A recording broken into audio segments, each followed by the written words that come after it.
Good evening. Thank y'all for your service. I have a question for you guys. Have you really thought about the downside risk from lawsuits and all other kinds of things that will probably come from organizations like SOS or Aquifer Alliance? That's something that's really, is Milestone going to pick up all the legal costs? Have y'all got some kind of agreement like that? This subdivision will not bring in much tax revenue. Could expose your city to quite a few lawsuits. Have you really communicated this with the citizens of your city? Have you let them know? If so, is it going out as an email to everybody in the city? If they don't have email, how do you let them know? There's the incredibly bad idea of dense development over the most sensitive area of the Edwards Aquifer recharge zone. Your city's on a well. Most of the neighboring subdivisions are too. I came here many months ago and said, please just be a good neighbor here in Hays County. And slow this proposed development down until all of the consequences are completely clear for you and your neighbors that live close to your city. There is absolutely no advantage in hurrying this decision. In fact, the opposite is true. So please postpone any vote on this agenda item tonight. Thank you very much. I'm going to read what she wrote. Good evening, my name is Michelle Camp, and I'm a board member of the Save Barton Creek Association, as well as a former resident of the area, which I still enjoy on a regular basis. Thank you for the opportunity to speak to you again. I've spoken to you twice now, and my comments have summarized a multitude of problems that the Hays Commons MUD application presents. I've also requested that the council reject the MUD application in its current form and devote more time, expertise, and public involvement in the Hays Commons to ensure that the best development for the community and surrounding communities that rely on our shared drinking water resources. Tonight I want to emphasize 3 points. We are dealing with virtually unprecedented proposal at TLAP, a land application permit, over the recharge zone of the aquifer, as there are none that are operational today, and for good reason. There's proof that wastewater systems fail and commonly violate pollution limits, suggesting a high likelihood that this system will also fail and pollute local and regional water systems.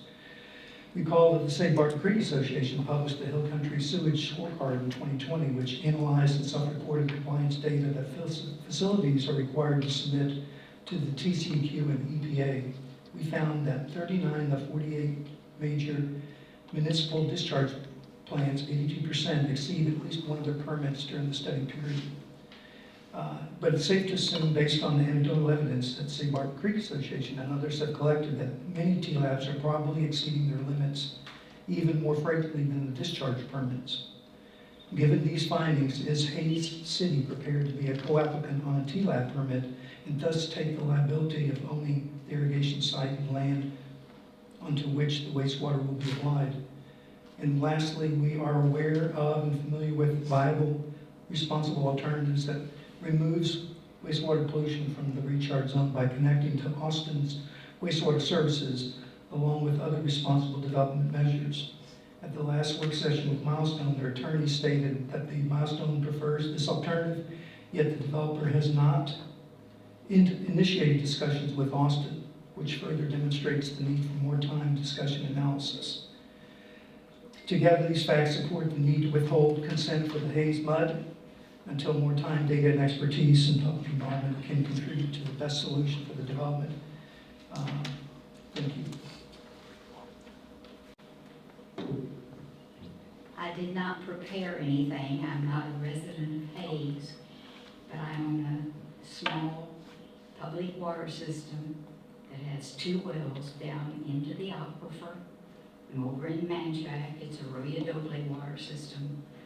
And I will will sort of echo what the previous speakers have said about great concerns about not messing up the aquifer and the potential that lies ahead if great care is not exercised. And I just hope that you all will move slowly enough that you can research and find the best way to protect my customers over there. There are 950 of them.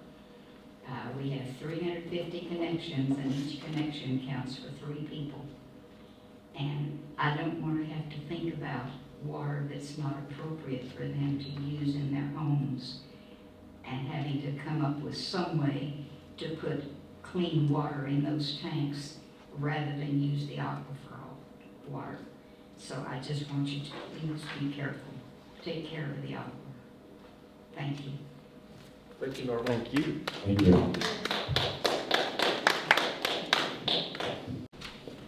Good evening. Thank you for allowing me to speak. I'm Gerald Hosky. I'm not a citizen of your immediate community. I live in the Coves of Cimarron. I come before you because I'm concerned about what this means to the general area. Are you prepared for 300 or 400 more homes? And all the traffic that goes with it? And all the services that are going to have to be provided? But most of all, I'm concerned about, what about the water situation? And we've already heard previous speakers speak to that more eloquently than I can. But my concern is for all of us with having a viable water supply and what might happen with regards to the effluent that comes from the homes that may seep into the aquifer. You need to take all of that into consideration. Thank you.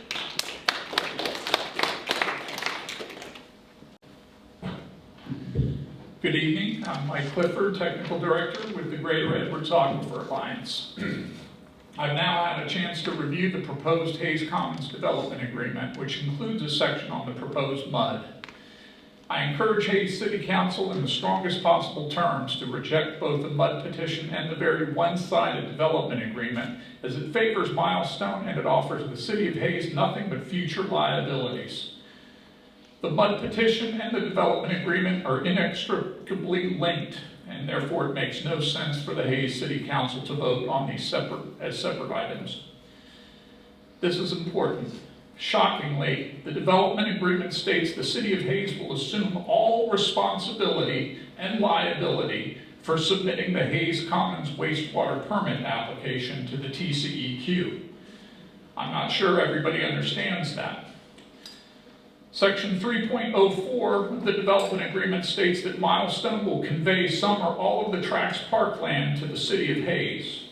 Section 5.01C then says if the city is the owner of all or some of the parkland that is subject to a TLAP application, the city agrees to be the named applicant. So, then it is the City of Hayes and not Milestone who must file the wastewater permit with the TCEQ and deal with the inevitable legal fallout from that permit application. Legal challenges by affected parties, including the City of Austin, with their very deep pockets, environmental groups, and affected landowners. The development agreement pays lip service to the idea of approaching the City of Austin for water and wastewater service. Milestone has no intention of making a serious effort to involve the City of Austin for these services. Otherwise, they would have done so by now, 1 year into negotiations.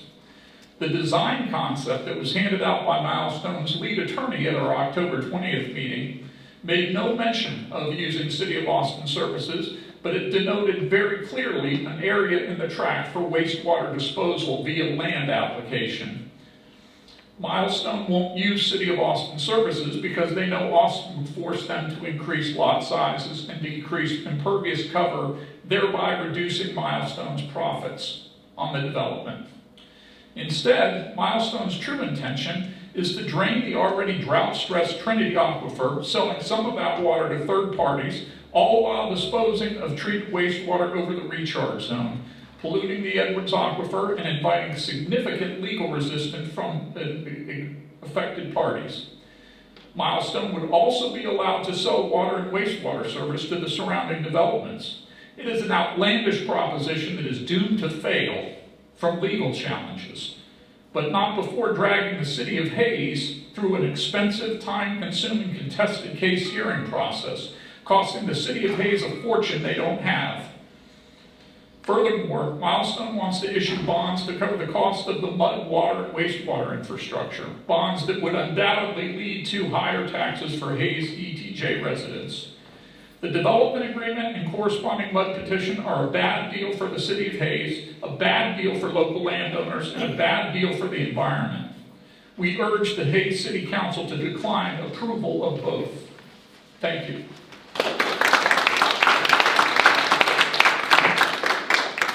There's two things I want to say. One, again, I'm in support of saying no, as y'all already know, and move slowly. I still feel strongly that you need to hire an attorney and get the type of advice that we need. The second thing is not related to the aquifer, but I think it's time that y'all consider having a new web design so that we can have more information that's more easily accessible to the people in our neighborhood. And I'd like to put it on, or ask for it to be put on the agenda. I'd like to be on the committee. It's something I'm experienced and familiar with. I'm not a web designer, but I think I've probably done 5 or 6 websites through the years for my own businesses. So I think it would be a good time. We could have a new website, hopefully redesigned by maybe March of this year. And I think the sooner it's done, the better. So if y'all will discuss it, and as I said, I'd volunteer to be on the committee. Thank you for allowing me to speak. I'm not a citizen of Hayes, the city of Hayes. I live over in the woods of Cimarron. And like many of the others, we're worried about the water quality since we get our water from the wells also. But there's also a lot of other people in this county that get water out of the wells. We need to keep aware of the water quality that's going to be coming in from the effluent. Also, there's a lot of karst features in that area where they're working, which, unless they're protected, there'll be easier access into the aquifer, thus damaging the water system. Also, traffic problems will be increased in this area with much more cars coming in, and already a dangerous corner area where they'll be coming in there by Leisure Woods, between Leisure Woods and 45 is one of the roads that's going to be coming in, and that's a pretty dangerous area already. But biggest thing is Milestone has a tendency to try to go in and fast track stuff through councils and stuff, hoping that they can get through with the way they want things done rather than the way that need to be done properly to protect the citizens and the cities. So don't let them intimidate you. City of Butta's already gone through it and they've pushed them back. So hopefully City of Hayes will see it too, because like they were saying earlier, y'all don't want to have to pay for a lot of lawyers and attorney fees to get out of stuff that's caused by Milestone. Thank you.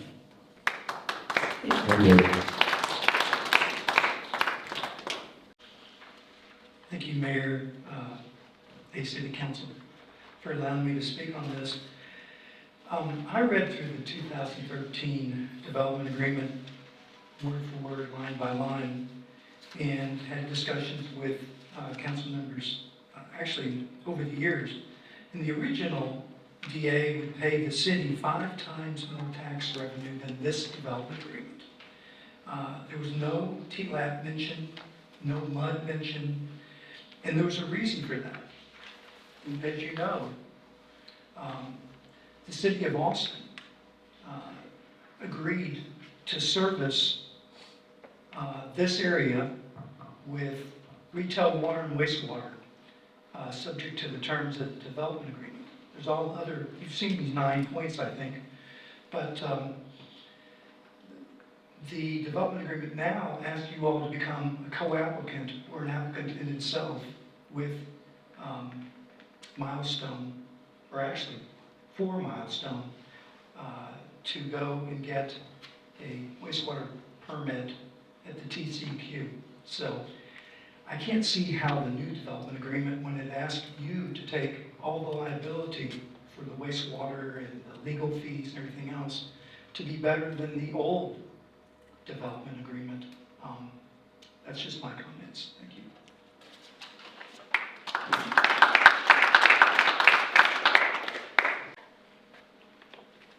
Thank you, Mayor, fellow City Council. I'm Carol Pennington from Chaparral Park. The first glaring problem with this amended development agreement is the fact that it has a mud language written in it. They are trying to get the creation of a mud through the DA. This mud language should be removed from this development agreement. The 81 acres of multifamily condos does not fit in with the rural character of this part of the county. All of our neighborhoods are single-family homes, and it should stay that way. It should be single-family homes on 1 acre lots per the City of Hayes development regulations. I still don't understand why you feel the need to give them a variance on this. At minimum, it should be 3/4 acre lots per the Hayes County development regulations for building over the recharge zone. The impervious cover is too great at 35%. It is also a violation of the City of Hayes development regulations, which states 18%. Once again, why are you allowing this? It will have devastating negative effects on the aquifer as well as probable drainage issues. Native ash juniper trees need to be added to the list of trees to save. They are extremely valuable in providing year-round cover for birds as well as the bark being used for nesting material. I'm sure there are some large and beautiful old ash juniper trees on this tract.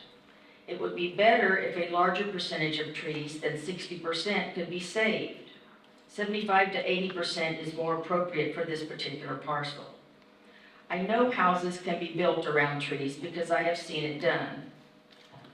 The list of plants to be planted on the lots also needs to be expanded to include more native species. Another item that needs attention is streetlights. Once again, streetlights, whether they are calling them dark skylights or not, do not fit in with our rural area out here. We don't have streetlights and we get around just fine. Streetlights and dark skies don't go together. You just can't have dark skies with streetlights. Who wants to drive down 45 in Blissfiller and see streetlights where there has never been any? It's bad enough with the house lights. I have mentioned before that I am not against development. I am against bad development, and this, as proposed, is a bad development. Thank you. Thank you, Council. I'm Gerald Hosky again. I live in Coles, Cimarron. As I pointed out earlier, you need to be concerned about all aspects of this agreement. The number of homes, the number of families, the streets, the drainage. What impact is all this development going to have on you as a community when the developer either sells out to somebody else or develops it himself and leaves? What are you going to be left with? How are y'all going to handle it? What's the tax base going to look like? Again, the last comment that I want to make, and I neglected to say earlier, was we're already under a water drought, stage 2 in Butte area. I don't know what you're doing here. You're in 3 in Hayes. What's it going to be like with 300 or 400 more homes here? Plus with the 2,800 or so that's going to be built across 1626 in the persimmon development by this same developer. What's going to happen to the water? What's going to happen to the streets, the traffic, and all those things? Take that into consideration. Thank you.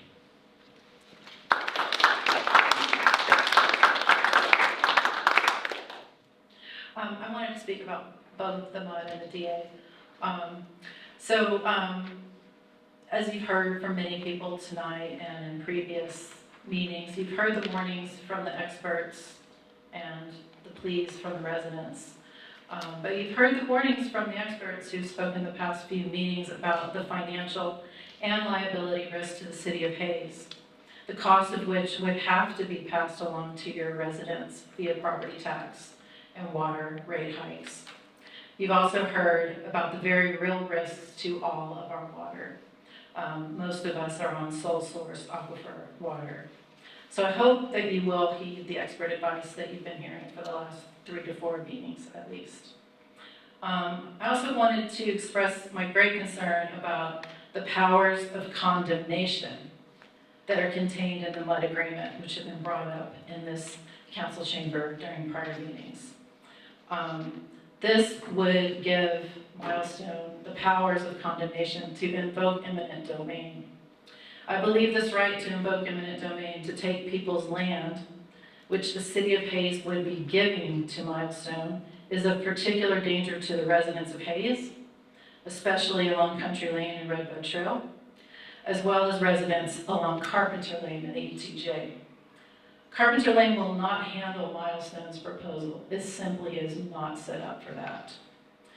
Plus, it is well known that Milestone has had difficulty locating their desired TLAP and wastewater distribution area, as any direction they try to move it brings it too close to karst openings in the aquifer or to someone else's water well in violation of setbacks for safety. So I ask you, as you approach this agenda item tonight, what confidence do you have that Milestone would not use condemnation powers granted by you to achieve their goal? Thank you.